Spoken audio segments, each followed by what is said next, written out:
கிறிஸ்து இயேசுக்குள் வாழ அழைக்கப்பட்ட அனைத்து சகோதர சகோதரிகளுக்கும் தேவனால் கிருபையும் தேவ ஆவியின் ஞானமும் உண்டாவதாக. இன்னைக்கு நாம பார்க்க போற சத்திய வசனத்தின் சத்தியங்கள்ல எந்த வசனத்தை பத்தி நம்ம பார்க்க போறோம் அப்படின்னா, மார்க் எழுதின சுவிசேஷத்துல 1ஆம் அதிகாரத்துல 6ஆம் வசனத்தை பத்தி தான் இன்னைக்கு நம்ம பார்க்க போறோம். ஒரே வசனம் தான், அந்த வசனத்துல என்ன சொல்லப்பட்டிருக்குது அப்படிங்கிறத நம்ம பார்க்க போறோம். யோவான் ஒட்டக மயிர் உடையை தரித்து தன் அறையில் வார்க்கச்சையை கட்டி கொண்டவனாயும் வெட்டுக்கிளியையும் காட்டுத்தேனையும் புசிக்கிறவனாயும் இருந்தான். இந்த வசனத்தை பத்தி தான் பார்க்க போறோம். இதுல என்ன சொல்லப்பட்டிருக்குது அப்படின்னு பார்த்தோம்னா, யோவானுடைய அதாவது அவன் குணாதிசயம் கிடையாது, அவன் என்ன மாதிரி பண்ணிட்டு இருந்தான், எந்த அப்பியரன்ஸ்ல எப்படி, அவனுடைய தோற்றம் எப்படி இருந்துச்சு, என்ன தோற்றம் சொல்றத விட அவனுடைய பழக்க வழக்கம் மாதிரி ஏதோ ஒன்று பண்ணிட்டு இருக்கான் இல்லையா, அது என்னது அப்படிங்கிறத விவரமா சொல்லப்பட்டிருக்கு. அது என்னது அப்படின்னு பார்த்தோம்னா, ஒட்டக மயிர் உடையை தரித்து தன் அறையில் வார்க்கச்சையை கட்டி கொண்டவனாயும் வெட்டுக்கிளியையும் காட்டுத்தேனையும் புசிக்கிறவனாயும் இருந்தான். முதல்ல இதே மாதிரி வேற யார் இதை பண்ணியிருக்காங்க அப்படிங்கிறத நம்ம பார்ப்போம். 2 ராஜாக்கள் 1ஆம் அதிகாரம் 8ஆம் வசனத்தை வாசிச்சா தெரியும். 2 ராஜாக்கள் 1ஆம் அதிகாரம் 8ஆம் வசனம். அதற்கு அவர்கள், அவன் மயிர் உடையை தரித்து வார்க்கச்சையை தன் அறையிலே கட்டி கொண்டிருந்தான் என்றார்கள். எப்படி யோவான் ஸ்நானன் செஞ்ச மாதிரியே ஒரு ஆள் என்ன பண்ணியிருக்காரு, மயிர் உடையை தரித்து வார்க்கச்சையை தன் அறையில் கட்டி கொண்டவனாய் இருந்தான்.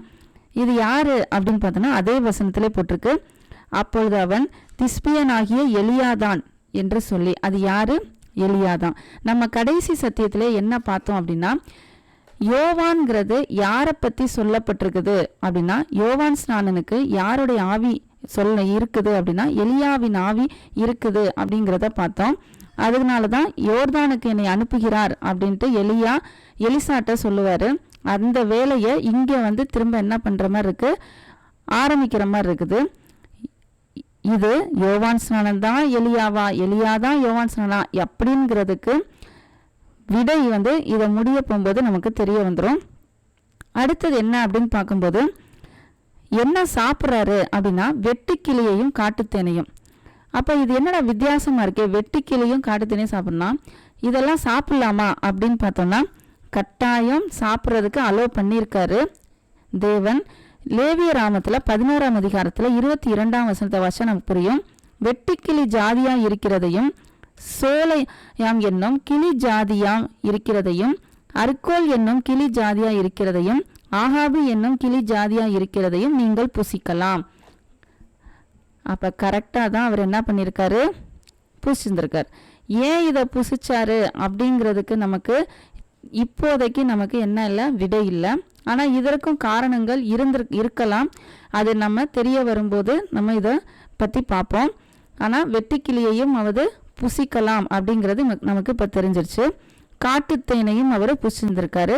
இது ஏன் அப்படின்னு பார்த்தோம்னா, இவரோட வேலையே வனாந்தரத்துல தான் அவர் கூப்பிடுகிறார், சத்தமா இருக்கிறார் இல்லையா. இப்ப வனாந்தரத்துல என்ன கிடைக்குதோ அதை தான் அவர் என்ன பண்ணியிருக்காரு, சாப்பிட்டுட்டு இருந்திருக்காரு. இவர் உலகத்தோட உள்ள போய் மற்றவர்கள் மாதிரி இவருடைய வாழ்க்கை இல்லை. ஏன்னா இவரோட வாழ்க்கையே எதற்காக தான் கொடுக்கப்பட்டது அப்படின்னு பார்த்தோம்னா, மல்கியா எழுதின புத்தகத்துல அந்த வசனத்தை நம்ம வாசிச்சா நமக்கு புரியும். மல்கியா 4ஆம் அதிகாரம் 5ஆம் வசனம். இதோ கர்த்தருடைய பெரிதும் பயங்கரமான நாள் வருகிறதற்கு முன்னே நான் உங்களிடத்தில் எலியா தீர்க்கதரிசியை அனுப்புவேன். அப்ப எலியா தீர்க்கதரிசி என்ன பண்ணுவாரு அப்படிங்கிறதையும் கர்த்தருக்கு வழியை ஆயத்தப்படுத்துவாரு அப்படிங்கிறதை நம்ம எசாயா தீர்க்கதரிசி எழுதின புஸ்தகத்துல நம்ம போன சத்தியத்திலே நம்ம பார்த்தோம். அப்ப இவருடைய முக்கியமான வேலை என்ன, இவர் எதற்காக பிறந்தாரு அப்படிங்கிறது எதற்கு தான் அப்படின்னா, கர்த்தருக்கு வழியை ஆயத்தம் பண்றது. கர்த்தர்னா யாரு, ஆண்டவராகிய இயேசு கிறிஸ்து. அவர் வரப்போகிறார், மெஸ்ஸியாவாக வரப்போகிறார் அப்படிங்கிறத, உலகத்தின் பாவத்தை சுமந்து தீர்க்கிற ஆட்டுக்குட்டியாக வரப்போறாரு. எப்படி வராரு, ஆட்டுக்குட்டியா வரப்போறாரு. அவருடைய பாதையை செவ்வாய் பண்றதுக்கு தான் யார் வருது, யோவான் ஸ்நானன். அவர் எப்படி கூப்பிடுகிறவரா இருக்கிறாரு? வனாந்தரத்திலிருந்து கூப்பிடுகிறவருடைய சத்தமா இருக்கிறார். அதனாலதான் நம்ம இங்க என்ன நம்ம பார்க்குறோம் அப்படின்னா, யோவான் ஸ்நானன் வனாந்தரத்துல என்ன கிடைக்குதோ அதை தான் சாப்பிட்றாரு.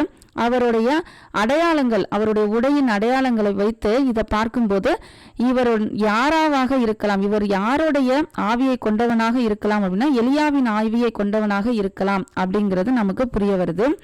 இது இன்னும் நமக்கு புரியணும் அப்படின்னா ஆண்டவராகிய இயேசு கிறிஸ்துவே மத்தேயு எழுதின சுவிசேஷத்துல 11ஆம் அதிகாரத்துல உள்ள வசனங்களை வாசிச்சா நமக்கு புரியும்.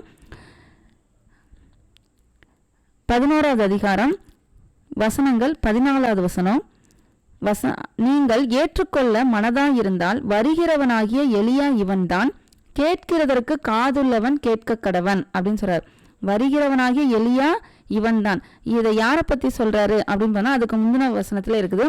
யோவான் ஸ்நானன் காலம் முதல் வரைக்கும் பரலோக ராஜ்யம் பலவந்தம் பண்ணப்படுகிறது, பலவந்தம் பண்ணுகிறவர்கள் அதை பிடித்து கொள்ளுகிறார்கள். அப்ப பரலோக ராஜ்யம்ங்கிறத ஆரம்பிச்சு வைக்கிறது எங்கே, யார் ஆரம்பிச்சு வைக்கிறது? யோவான் ஸ்நானன் தான் ஆரம்பிச்சு வைக்கிறாரு. பரலோக ராஜ்யத்தை பற்றின அதாவது அந்த அதை பற்றின விசேஷங்களை யார் ஆரம்பிக்கிறது? யோவான் ஸ்நானன் தான் ஆரம்பிக்குது. ஏன்னா அது வரைக்கும் அவர்களுக்கு இந்த உலக பிரகாரமான உள்ள வேலைகளையும் இந்த உலகத்தில் உள்ள காரியங்கள் எப்படி தேவன்கிட்ட கேட்டு பெற்றுக்கொள்றது, இதை எப்படி தேவன் நியாயப்பிரமாணத்தின்படி எப்படி நம்மளை வழி நடத்துறாரு அப்படிங்கிறதோடைய அவர்களுக்கு அவருடைய புத்தி அதோடைய முடிந்து விடுது. ஆனா அதை தாண்டி தேவன் ஏதோ ஒரு அவருடைய குறிக்கோள் வச்சிருக்காரு. அந்த குறிக்கோள்ல நம்ம எல்லாரையும் கூட்டி சேர்ப்பதற்காக தான் இதை வச்சிருக்காரு அப்படிங்கிறது எப்பையில இருந்து ஆரம்பிக்குது? அதாவது பரலோகராஜ்யம் என்ற ஒரு சொல்லோ இல்ல அதனுடைய உணர்வோ எப்பயிலேருந்து ஆரம்பிக்குதுன்னா யோவான் ஸ்நானன் காலம் முதல்தான். அப்போ அந்த காலத்திலிருந்து யோவான் ஸ்நானன் எவ்வளோ மிகப்பெரிய வேலையை செய்ய வந்திருக்காரு அப்படிங்கிறத நமக்கு புரிஞ்சிருக்குது. அப்போ இதுலேருந்து நம்ம என்ன தெரிஞ்சுக்கிறோம் அப்படின்னு பார்த்தோம்னா, அவருடைய அடையாளங்களை வைத்து கொண்டு இவர் யாராவாக இருக்கலாம் அப்படிங்கிறத நமக்கு தெரிய வருது. இது ஆண்டவராகிய இயேசு கிறிஸ்துவே மத்தேயு எழுதின சுவிசேஷத்துல 11ஆம் அதிகாரத்துல 14வது வசனத்துல நீங்கள் ஏற்றுக்கொள்ள மனதா இருந்தால் வருகிறவனாகிய எலியா இவன் தான் அப்படின்னு சொல்றார். அப்ப எலியா அவருடைய ஆவியை கொண்ட யோவான் ஸ்நானன் எப்படி கர்த்தருக்கு வழியை ஆயத்தம் பண்ணினானோ அதே மாதிரி இயேசு கிறிஸ்து மீண்டும் 2ஆம் வருகை வருவாரு. அதுக்கு முன்னால திரும்ப எலியா வருவாரா என்ன நமக்கு தெரியாது. ஆனா அதே வேலையை நம்மிடம் ஒவ்வொருவரிடமும் தேவன் எதிர்பார்க்கிறார். அதை நாம் செய்ய வேண்டும். கர்த்தருக்கு வழியை என்ன பண்ணணும்? ஆயத்தம் பண்ணணும். முதலாவது வருகையாக அவர் தேவ ஆட்டுக்குட்டியாக வந்தார். இப்பொழுது மீண்டும் வரும் பொழுது எப்படி அவர் ராஜாவாக வருகிறார். அப்ப நம்ம எந்த அளவுக்கு ஆயத்தப்படுத்தி இருக்கணும், நம்மளும் எப்படி ஆயத்தப்படுத்தணும் ஆயத்தமாக இருக்கணும் அப்படிங்கிறத நம்ம புரிஞ்சுட்டு உணர்வோடு இருந்து அவருடைய வசனத்துல என்றும் நம்ம இருந்து கொள்ள வேண்டும். இதுதான் இன்னைக்கு நம்ம பார்த்த வசனமாக இருக்கிறது. அதாவது யோவான் ஸ்நானன் இப்படியா அப்படியா அப்படின்ட்டு நம்ம ஒரு குழப்பத்துல இருக்கிறத விட அவர் எதற்காக வந்தாரோ அந்த வேலையை மட்டும் நம்ம என்ன பண்ணணும்? கவனமாக நம்ம சிந்திக்க வேண்டும். அதை விட்டுட்டு இவருக்குன்னு சில பேர் என்ன பண்ணுவாங்க? கோயில் கட்டிட்டு இருப்பாங்க. இவர் அந்த மெஸ்ஸியா கிடையாது அப்படிங்கிறத அவர் தெளிவாக வெளிப்படுத்துவார். எப்படி அப்படின்னா மார்க் எழுதின சுவிசேஷத்துல அடுத்த வசனம் பார்ப்போம். அவன் என்னிலும் வல்லவர் ஒருவர் எனக்கு பின் வருகிறார், அவருடைய பாதரட்சையின் வாரை குனிந்து அவிழ்க்கிறதற்கும் நான் பாத்திரன் அல்ல அப்படின்ட்டு தன்னையே என்ன பண்றாரு? தாழ்த்தி அவர் சொல்றாரு. எதனால அப்படின்னு பார்த்தோம்னா தன்னை ஒரு மெஸ்ஸியாவாக நினைச்சிருவாங்களோ அப்படின்ட்டு. இதை எதுக்கு அந்த வசனத்தை நம்ம லேசாக தான் பார்க்குறோம். ஏன்னா அடுத்த சத்தியத்தில் தான் இந்த வசனத்தோட தொடர்ந்து நம்ம பார்க்க போகிறோம். இதை எதுக்காக இப்போ இதை பார்க்குறோம் அப்படின்னா, யோவான் ஸ்நானனுக்கு இந்த அடையாளங்கள் கொடுக்கப்பட்டது இவர் மெஸ்ஸியா அல்ல என்பதற்கு நமக்கு கொடுக்கப்பட்ட அடையாளம் தான். இவர் எலியாவுடைய ஆவியை கொண்டு கர்த்தருக்கு வழியை ஆயத்தம் படுத்த போறாரு அப்படிங்கிறதுக்காக தான். ஏன் அப்படின்னா அந்த காலத்துல இவருடைய சொல் கேட்டு இவருடைய பிரசங்கத்தை கேட்டு வந்து மனம் திரும்பி ஞானஸ்நானம் பெற்றவர்களையே என்ன ஒரு குழப்பம் ஏற்படுத்தப்பட்டிருக்குது அப்படின்னு பார்த்தோம்னா, இவர் மெசியாவாக இருக்கலாமோ? ஏன்னா வனாந்தரத்துல இருக்கிறாரு, பிரசங்கம் பண்றாரு, பல பேரை அதிகாரமா பேசுறாரு. எப்படி இருக்கும்போது இவர் மெசியாவாக இருக்கலாமோ அப்படின்ட்டு பாதி பேர் அது நினைச்சு கூட மனம் திரும்பி வர்றாங்க. ஆனா இவர் தெளிவா என்ன சொல்றாரு? நான் அவர் அல்ல. அவர் எப்படி இருக்காரு? அவருடைய பாதரட்சையின் வாரை அவிழ்க்கிறது கூட நான் தகுதியில், அதாவது அவருடைய செருப்போடைய வாரை அவிழ்த்து அவருடைய காலில் குனிஞ்சு அவிழ்க்கிறது கூட யார் தகுதி இல்லையா? யோவான் ஸ்நானன் தகுதி இல்லைன்னு தன்னையே தாழ்த்தி சொல்றாரு. அப்ப இந்த ஒரு காரணங்களுக்காக அதாவது அவரை மெசியாவாக ஏற்றுக்கொண்டு யாராவது அவரை உலக இரட்சகர் அப்படின்னு சொல்லிடக்கூடாது அப்படிங்கிறதுக்காக தான் இந்த அடையாளங்கள்லாம் கொடுக்கப்பட்டிருக்குது. அவர் ஒட்டக மயிர் உடையை தரித்து அறையில் வார்க்கச்சையை கட்டி கொண்டவனாயும் வெட்டுக்கிளியையும் காட்டுத்தேனையும் புசிக்கிறவனாயும் இருந்தான் அப்படிங்கிறது எல்லாமே இவர் யாருடைய ஆவியை கொண்டிருக்காரு? எலியாவின் ஆவியை கொண்டு வந்திருக்கார். அதே மாதிரி இவர் மெசியா கிடையாது, இவர் பலியாக போற ஆடு கிடையாது. நம்ம மக்கள் இப்போ உள்ள மக்கள்லாம் என்ன பண்றாங்க அப்படின்னு பார்த்தோம்னா, சில அடையாளங்களோ அற்புதங்களோ செஞ்சுட்டா உடனே அவர்கள் தான் உண்மையிலேயே தேவனுடைய போதகர்கள், தேவ மனுஷர்கள் அப்படின்ட்டு நம்பி ஏமாறுறாங்க. இதே வேலை தான் அன்னைக்கு நடந்திருக்குது. யோவான் ஸ்நானன் அப்படிதான் நடத்திருக்காங்க. ஆனா யோவான் ஸ்நானன் எப்படி தன்னையே தாழ்த்தி ஆண்டவராக இயேசு கிறிஸ்துவை உயர்த்தினாரோ அந்த மாதிரி இன்றைக்கு நடக்க மாட்டேங்குது. கொஞ்சம் யாரையாவது உயர்த்திட்டாங்கனால என்ன பண்ணிடுறாங்க? நம்ம தான் என்ன ஆகுறோம்? தேவ மனுஷன்ல மேல இருக்கிறோம், நமக்கு கீழே தான் மற்றவங்களாம் அப்படின்ட்டு அந்த பெருமை வந்த உடனே என்ன ஆயிருது? எல்லா மகிமையும் அதாவது எல்லா விதமான மகிமையும் அவனுக்கே போயிருது, தேவனுக்கு போக மாட்டேங்குது. அந்த இடத்துல உண்மையான ஆவியின் கனிகள் என்ன ஆக மாட்டேங்குது?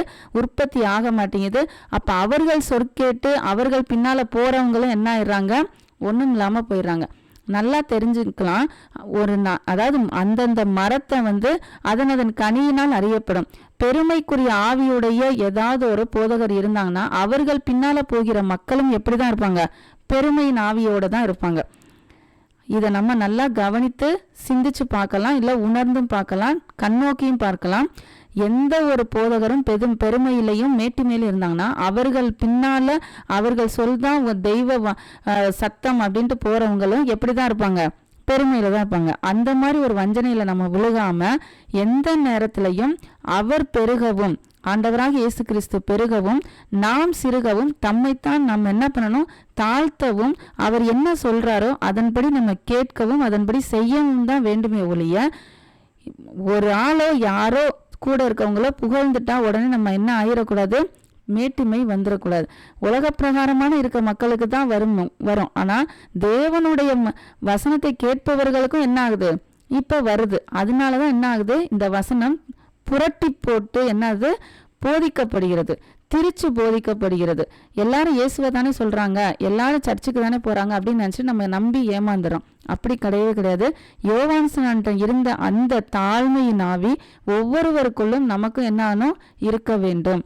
அவர் எப்படி தன்னையும் கிறிஸ்துவையும் வேறுபடுத்தி தான் அவர் அல்ல அப்படின்ட்டு தாழ்மைப்படுத்தி காண்பித்திருக்கிறாரோ அதே மாதிரி நாமும் செய்கின்ற ஒவ்வொரு செயலும் சரி அவருக்கென்றும் அவருக்கு மகிமை போக வேண்டுமே ஒழிய தன்னை மகிமைப்படுத்துறக்கோ தனக்கு மேட்டுமையாவோ இருக்க வழி செய்யக்கூடாது.